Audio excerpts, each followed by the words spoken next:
he has taken on some of Lestat's gifts and abilities, so he's thereby stronger than some of the other vampires that they're going to encounter. But he doesn't even take full advantage of that because he doesn't even want human blood. The gifts that he took on from Lestat were swallowed and dissipated after that. That's the only gifts that he took away from Lestat. Okay. Head of course. I'm just because once he got some of that French white, he was no more good. He was no more good. In the second season premiere of Interview, we see a wayward, destitute, and wandering Louis and Claudia attempting to find more vampires in post-World War II Europe. The bond between Louis and Claudia has been tested, and she ain't feeling your boy at all. Well, let's dive deep into the episode. Before we get started, I just want to let you all know that we are playing a drinking game. I believe Erica's word is... Erica, why don't you tell us what your word is and why? French white. Elia's favorite description of the vampire Lestat, and I know what she's going to say. Speaking of Elia, what is your word? My favorite word, based on this episode, which was my favorite monologue, is going to be shit. Corey? My word is Armand because I am up in the air about how I feel about the character right now. Okay, and my word is Louis. I just wanted to, that's a word that we're going to use all throughout, which is going to make it a little interesting for us, especially if we are indeed drinking liquor. Okay, so Elia, today's title is why don't you tell us what today's title is and your thoughts about the title? What can the damn do to the damn? I feel like I got it wrong. What can the damn really say to the damn? Oh, well, damn, that should have been my word. Look, we're gonna drink the damn too. Right. I couldn't remember the damn title. Touche. All right, so what can the damn really say to the damn? This title, from what I took from it, goes into Claudia's desperate search for other vampires, and she's looking for basically this family, since she really just kind of is trying to figure out who she is as a vampire, and she comes to find that things aren't as great as she thinks they are when she finds it. So it's like, I know what you thought she was looking for, but hey, what can the damn really say to the damn? All right, so let's get started. So I noticed in the episode's intro, they showed planes flying between the city landscape. Did anyone else catch that? I did not. You didn't? Okay. Well, anyway, old school planes? I'm sorry, what'd you say? Were they old school planes? Yeah, to me, it was kind of like an ode to World War II. You know, just the fact that. I know what you're saying. Yes. Yeah, you got that. All right. Anyway, Corey, the actress Delaney Hales now has the role of Claudia. First impressions. Well, originally, I was, as with anything, when there's a change, you're always kind of waiting to see how they're going to be different from the original. And the first thing that I keyed on was the accent, which I don't hate. I do not hate the accent that she has.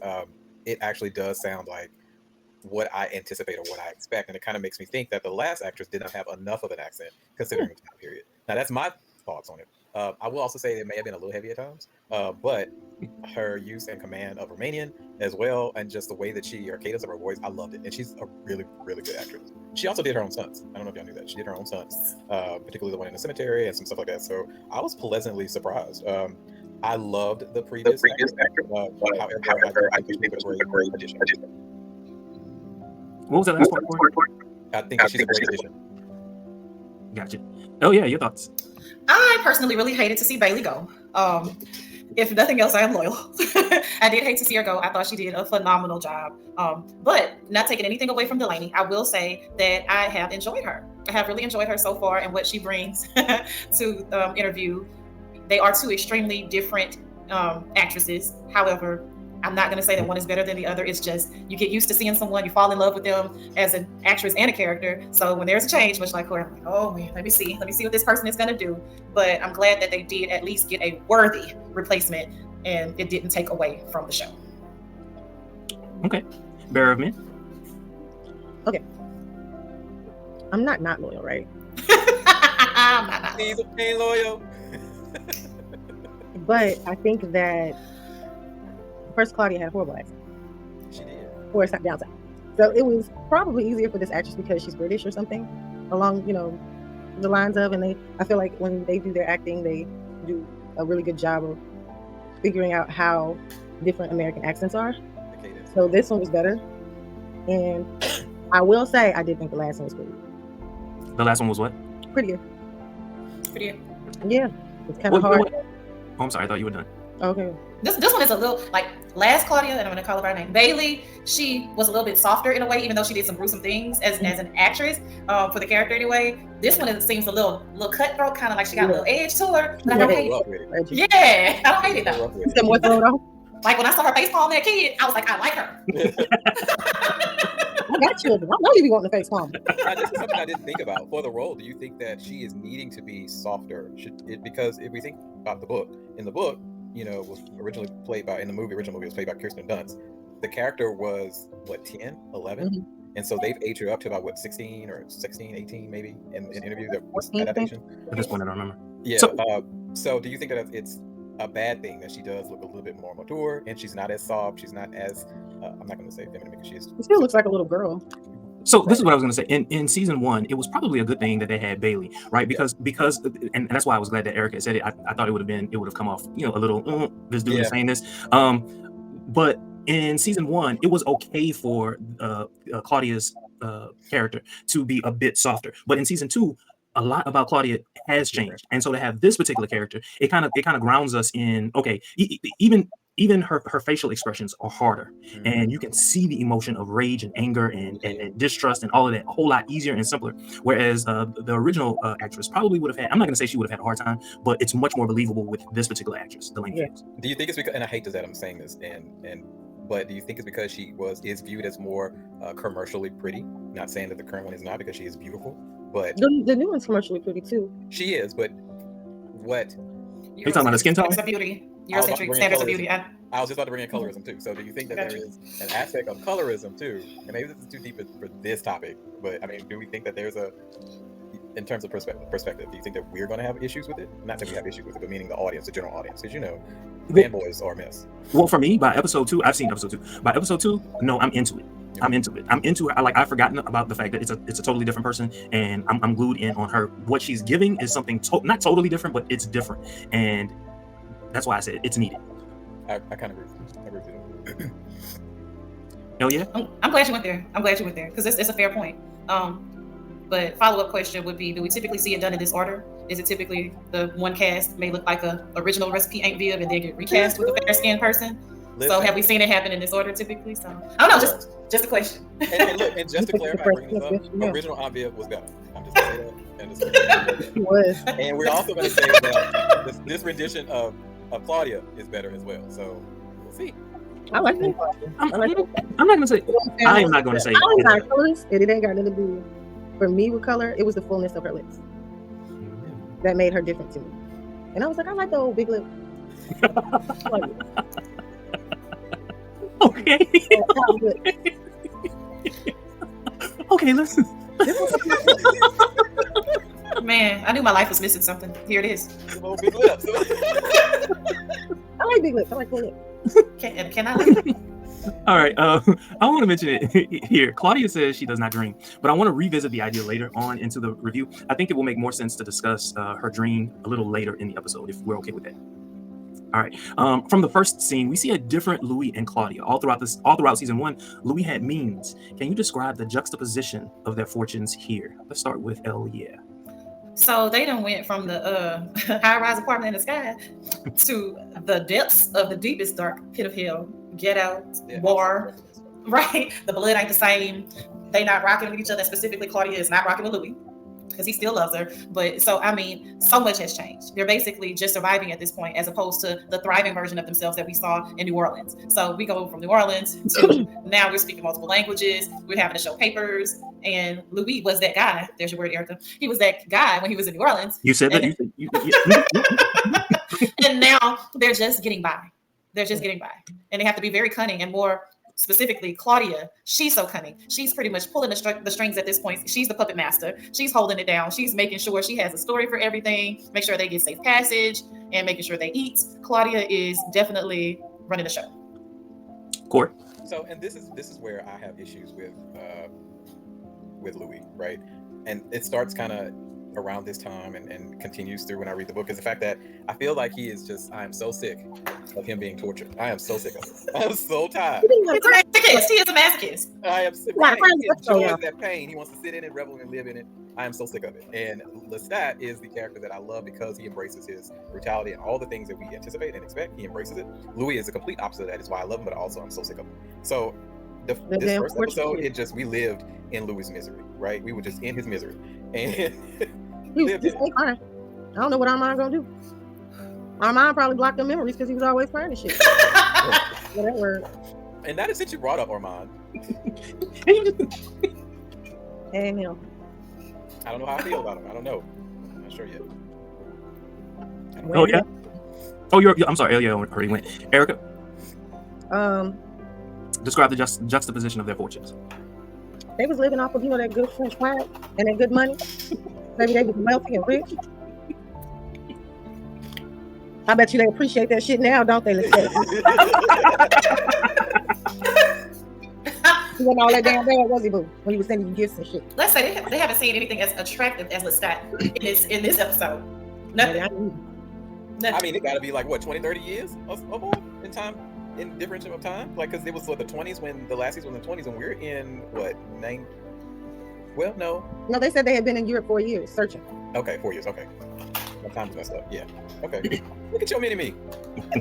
You're on train. They see you podcast, they just jump in. 3 generations in one house. Look at it. You all look alike. All look alike. Just birth each other. Blade. Shoot. Shoot. Well, I'm trying to podcast. Well, I did want to know. We all kind of sort of said it. So I was looking at the clothes that they were wearing. It's not this. It's not regal. It is like just getting by. It's we found this. We're putting it on. That type of stuff. The fact that they had to sleep in the earth. That was different. And I'm so glad that Elia brought up the fact that it's now Claudia that's taking the lead. And there was even one point when she said her brother was dumb, and all he could do was just look dumb. It did. Quite a difference. All right. So Stark difference. yeah. But I think it's going to set us up for the second part of this when we get introduced to the real heart of the sword, when they're going to kind of get back into a little bit more opulence. It might be a gritty opulence, but it's going to be a little bit more opulence. So, Vampires don't like to stay broke, y'all. they're not going to be broke for long. Surely not. I don't know what they've been doing in Romania, but this ain't the blood ain't the same. We don't do this across the water. They got, I'm close. It's the depression. It's the this. It's weighing on me. this is original recipe vampirism. This vampirism isn't working for me. We do not do this across the water. Don't do this. There was another change that occurred. Why do you think Louis is now drinking the blood of humans? Because he's hungry.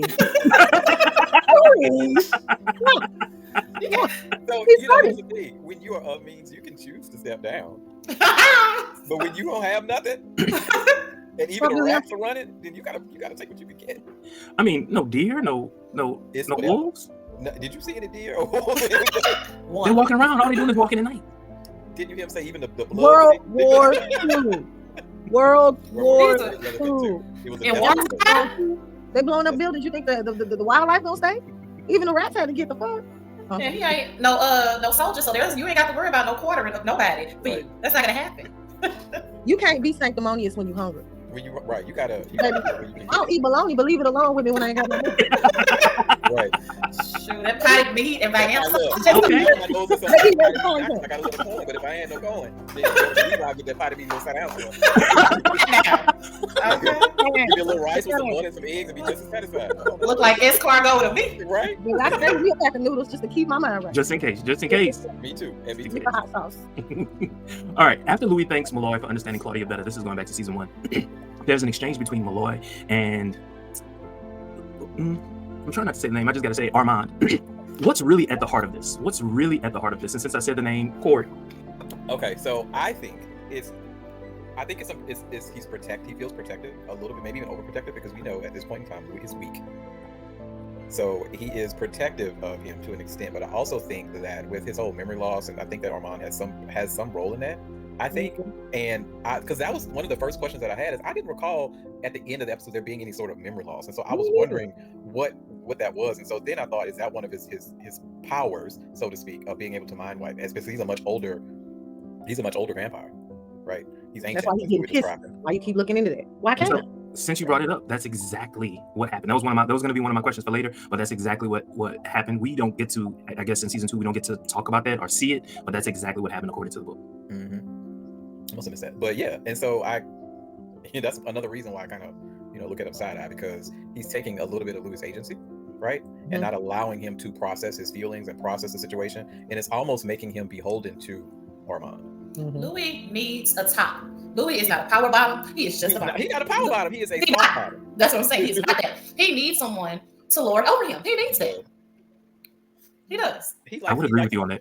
Yes, he likes to be dominated. Control me. Listen. I mean, Armand. You said it right at first. You said it right at first. But wait. You the one you love. Wipe me clean, Armand. Wipe me clean. So this is the question. As a human, Louis was the man, right? When we first saw Louis was the man. How is it that now, as a vampire, he is, to use the word that we're using, he's now a bottom? Why? Talk about a juxtaposition. Right. Because he's damn. That shit wasn't all he thought it was gonna be. Yeah, juxtaposed from being a power top to a power bottom. Not a power bottom. Just because Lestat broke him in a sense, right? In a way, right? This is what I assert. I think Louis was probably always a quote unquote a bottom, but because he had to step up with his family, he did what he had to do. So that's why you think it was so easy for him to settle into a submissive role, so to speak. That makes sense. Yes. All right, next question goes to Corey and Erica, and of course, Elia, you can jump in. Louis imagines Lestat and goes over his remorse. To me, what's important here is whether Claudia could read his mind all those times. Was this what soured her towards Louis? If so, explain. I don't think so. I think that this was the souring towards Louis started at the end of last season with his hesitancy and everything, right? I think that ultimately it's just a build-up, right? She is tired of.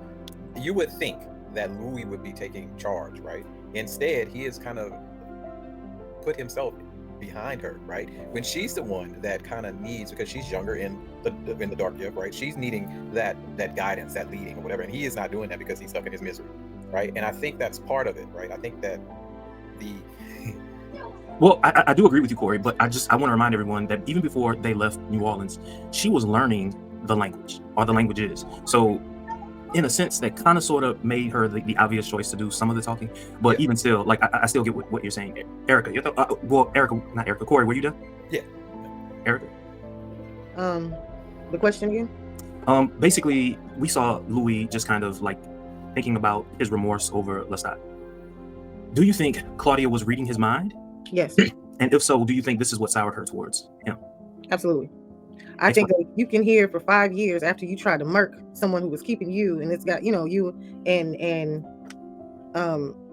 your companion down, and keeping you beholden to them and being so malicious about it. And you do basically a favor for you both. And this ungrateful simp is sitting up here crying about him for 4 to 5 years after I took him out. I told you to burn him, and you ain't burn him. And I gotta get it. You think he was controlling that? No. He can't even control the projections he getting. Yeah, I think that's why. I'd have been tired of his ass too. Shut your ass up. He whining. He whining the whole episode. Why he should kept alive? Put him in a suitcase and just brought him with me. I gotta hear that. Yeah, I'm here. 2 years, 4 years later. You still oh, you know what? I'm trapped in a child's body, and you got problems. Right. Yeah, God got me right when I hit puberty, and that's the good part. First started getting my lady. Not the 16, 17, 18-year-old part, the grown part, where she can kind of do some things with the young part. Well, she could have got her a man. She'd have been left him alone. Hell yeah. That dream, come on. You got problems. I think Claudia is very high functioning, so I'm knowing she's absolutely reading his thoughts. And she resents him. She 100% resents him, and she shows it. She does not shy away from it, not one bit. So, in a diary. We can.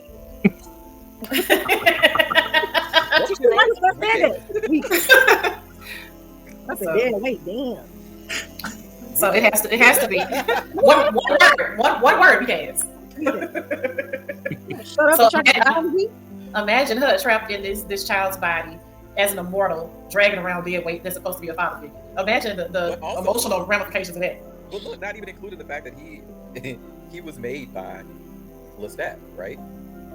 he has taken on some of Lestat's gifts and abilities, so he's thereby stronger than some of the other vampires that they're going to encounter. But he doesn't even take full advantage of that because he doesn't even want human blood. The gifts that he took on from Lestat were swallowed and dissipated after that. That's the only gifts that he took away from Lestat. Okay. Big head, of course. I'm just because once he got some of that French white, he was no more good. He was no more good. And I'll drink to that. Amen. When Louis is talking to the Englishman, after they trade stories about their wives, and Louis is good and drunk, the Englishman toasts "Up your bum." Because I've seen the Englishman in a show where he plays a gay man, I took that as a flirtation. After some research, I found it was a common toast, but I also wondered whether he was telling Louis he was a liar.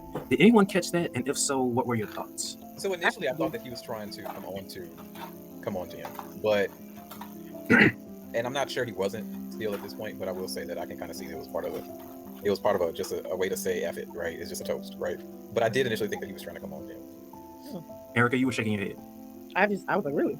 Yeah. Yeah, I'm kind of surprised that they didn't kind of do that, and then maybe Louis killed him mistakenly or whatever, some kind of way. But I like how they ended him because I don't really like him anyway. Hell yeah. I don't know if I'm talking about the same scene. But is it the guy that was betrothed to the lady that found him? Okay, I thought he was just calling Louis out on like, hey, you're not from where you're saying you're from, or what have you. And then Louis kind of keeps moving, like, you know what, I'm gonna take your woman, and you don't, my vodka, keep moving, sort of thing. So I kind of missed the ending window. I did too. I thought he was just telling him, if this is your sister, she's in her 60s, and you don't look like it. Right. So talking to you, but I kind of thought that it's a combination. Like I thought it was a little bit of him coming on to him, but also him noticing, hey, there's some things that are off. And I thought that it was going to lead to him saying, I know what you are, and then being something similar, right? And hey, I want to be a part. I want to this, or let's do this, but it didn't. So. Okay. All right. Well, that kind of knocked out one of my questions. Since you brought it up, Corey. But Elia, did you respond? I don't know if you responded. I did. Okay. So Claudia encounters the changed vampire. I'm calling him a changed vampire because I don't remember what they called him in the show. The Revenant. There you go. So Claudia encounters the Revenant vampire, but he doesn't seem interested in her at all. He merely pushes her away. Later, an excited Claudia tells he who shall not be named of what she found. But he claims that's not evidence. Claudia's response was, "Oh, if he ain't taking you ballroom dancing and calling you pretty, hell with him." Is Claudia jealous or resentful? She's resentful. She's resentful. She's sick of him. She's sick of it. That's been a thing. It's weak ass. Oh, he giving you pretty things. Oh, because you're not levitating with your first wife, you don't want to be bothered. Right. Look, because he's not blowing your back out. You don't care. They might as well make her finger like this as she said. Because that's what she really meant, and they should just let her say that. She should let her been a little crass. She speaks with such conviction. She does. I love it. She too. tear your soul out. She reminds me of people I know. So Louis now remembers Claudia was dreaming. Why did Claudia lie? And how did Louis forget? So those are two questions. Why did Claudia lie? And how did Louis forget? We're going to start with Elia first. I'm not entirely certain why Claudia would lie other than to further torture Louis. About her not dreaming. So, especially since he made her, kind of sort of. But I don't know why, other than that reason, would she torture him? But to torture him. I think she wanted to keep something private. So I think that she did for the opposite of what you're saying. I think that she did not tell him because she did not want to torture him. Right?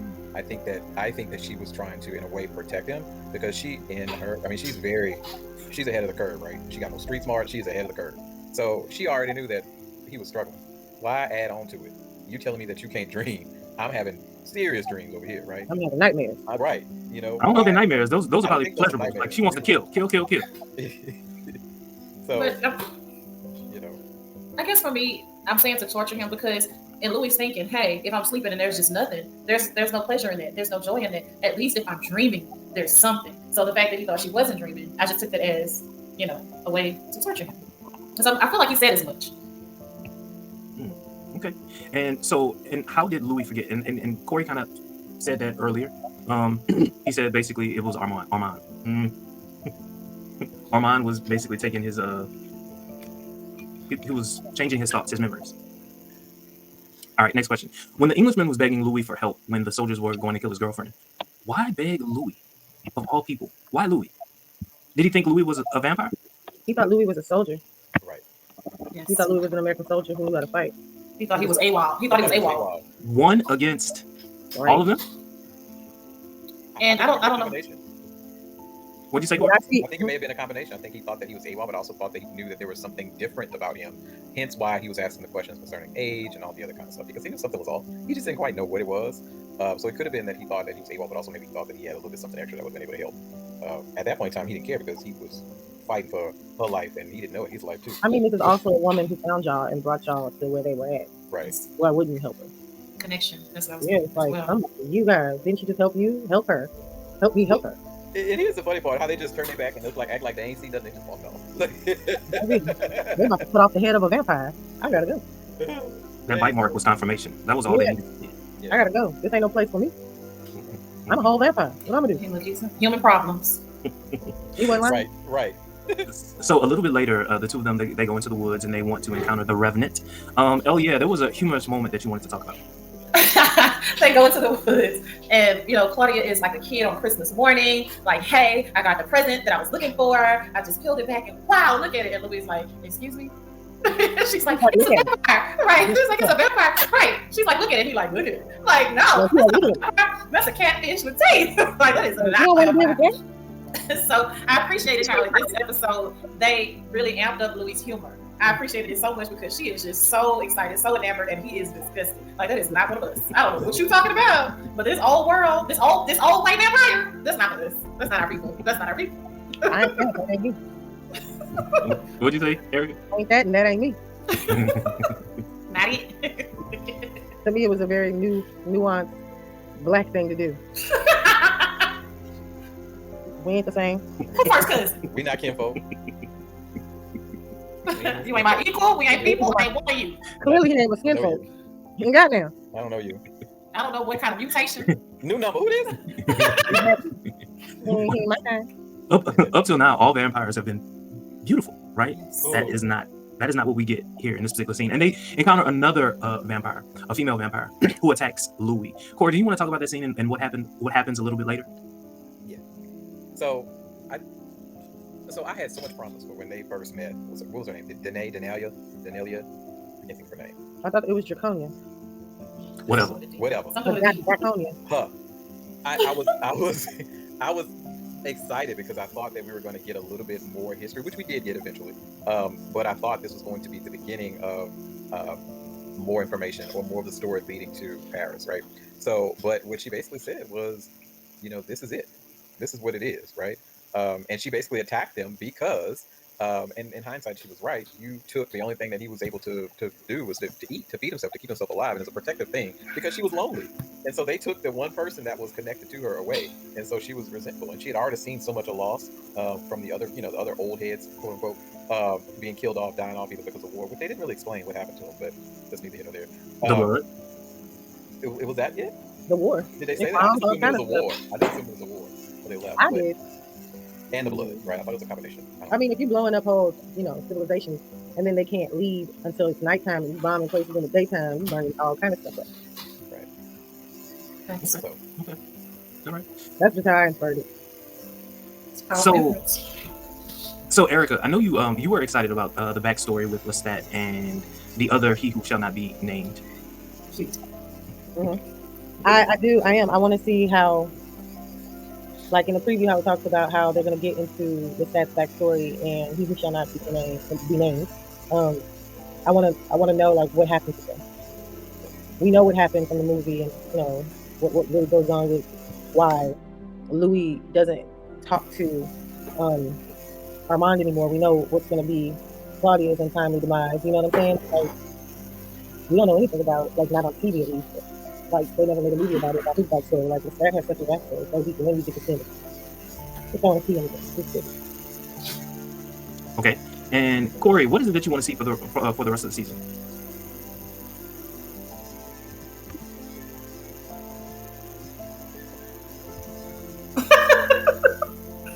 Talk like it. What are you doing? You can talk now. Talk. okay, there we go. So I want to see more about the relationship with you again. The relationship between the two.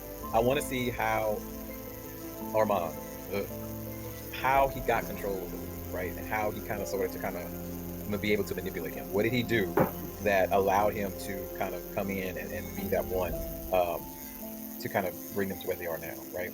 I also am looking forward to seeing the emergence of He Who Will Not Be Named, because really, Interview with the Vampire is the main character. Everything in the series kind of revolves around everyone's relationship with the Brat Prince or Lestat, right? And what happens as a result of that, right? In my opinion, I feel that a lot of the books center around Lestat, and so I do think that I want to see the emergence of Lestat. I want to see exactly how he knows Armand, which I think they had. I will say that in this story they're going to say that they had some sort of relationship or whatever. So yeah, and I think they did in the books correctly. They did. Yeah, they did. Erica, is there anything that you want to see for the rest of the season? Why exactly He Who Shall Remain Nameless? I want to see why he has such a hold on Louis. Like, is there another type of special going around? Is there another type of DDS? Everybody is aware of what the DDS is, right? The Dick Down Special. Is there another type of DDS going around that we all need to find out about? We know Lestat had people out here flying. You know what I'm saying? I mean, hitting the pavement with no problem. Bouncing, still on him. You know what I'm saying? What's going on with He Who Shall Remain Nameless? You know what I'm saying? You can drop me. I'm coming right back. I'm coming right back. Great expectations and levitation. Let's go. Oh my god. Gotta be some good DDS. That's what I'm saying. Hell yeah. What is it that you want from the rest of the season? I want more Lestat. I do. I want more Lestat. That's what I want. I want Lestat. I want sex appeal and lots of fuckery. We want the fuckery. Okay. I want a lot of shits. Okay? I do. But specifically, I need some Lestat. I do. Because he is just such an amazing addition to this series for me. I need it, and I'm not seeing enough. Not yet. But I am only on episode 1, to be fair. But right now, it's like Claudia's show. And cool, because I do like to see her. She's doing great. But I'm going to need a little bit more than the lady. I'm going to need my French wife. or other French, Spanish. Or other French wives, because Armand ain't doing it for me. He pretty. I want to see the other old vampires, the other ancient vampires, because we know in Interview you do get some sort of introduction to the other vampires that are a part of this world, and so I'm kind of looking to kind of see more of those that have more of a presence as you get on into the story. But be careful about your request for ancients, because we got an ancient. I don't like him though. We got an ancient that was. I don't want to root for him. That was real primitive. So one thing that is happening that I'm noticing with this season is they are merging some books. They are taking Lestat's story and they're merging it with Louis' story. So we're going to see more of Lestat, and it might be, this is just me assuming a whole lot, it might be a situation where we have a whole episode where it's just Lestat and it has absolutely nothing to do with the other He Who Shall Not Be Named. And so we're going to get some of what you're looking for, Corey, and hopefully we get into the Almond Faces story as well, because that is going to explain some other things, especially as it relates to what's happening right now. So in the vampire world as a whole, like we need that infusion of the other pieces of this puzzle. We don't have that yet. We didn't get it in the first season because they were new. Now we need to kind of start to see some of that, especially if they're going to merge this story with that other story that we don't want to talk about right now. And according to the books, Almond Face guy is about him. He is about him. There's no mistake about this. There's no mistake about it. They specifically said, this is what's happening. Yeah. This is what's happening. Yeah. And the Almond Face guy uses it quite nicely. So you got two bottom boys together. Get the DDS. Get the DDS. We got one top in the whole story. It's a mess. Woo! I also am curious if they're going to make if they're going to actually make him a vampire, because in the books, his character is turned into a vampire, I believe. You referring to Malloy? Yeah, I think his character is turned into a vampire. And I think his name was David. I don't think it was Malloy. It was David, I believe. Oh, Daniel. Daniel, I think was David in the book. If I'm not confusing it. I don't remember it. So very end of the episode. Oh yeah. I don't know how you're gonna talk about this. Talk about this.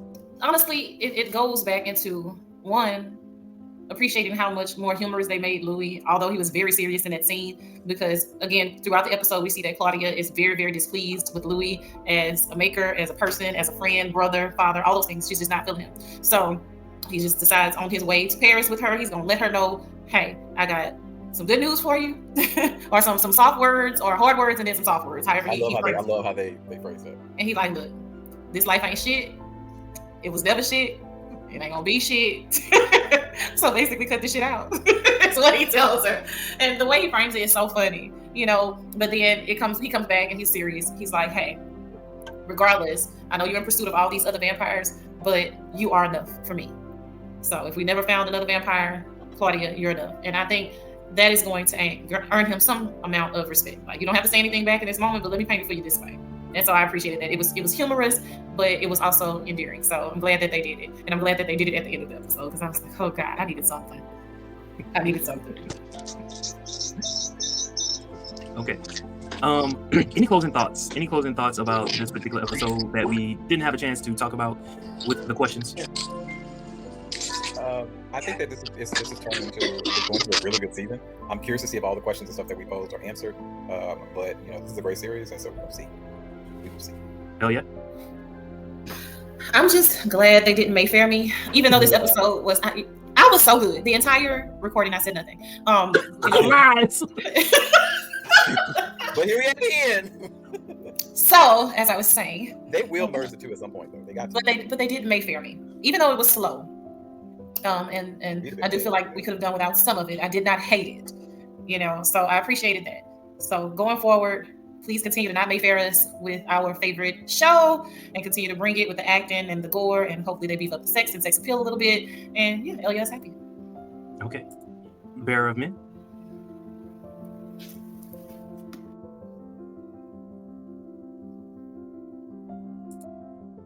Erica. Okay, and with that, I think that's the end of this particular episode. Don't forget to like, comment, subscribe, and share this particular recording. Until next time, which will be next week. See ya.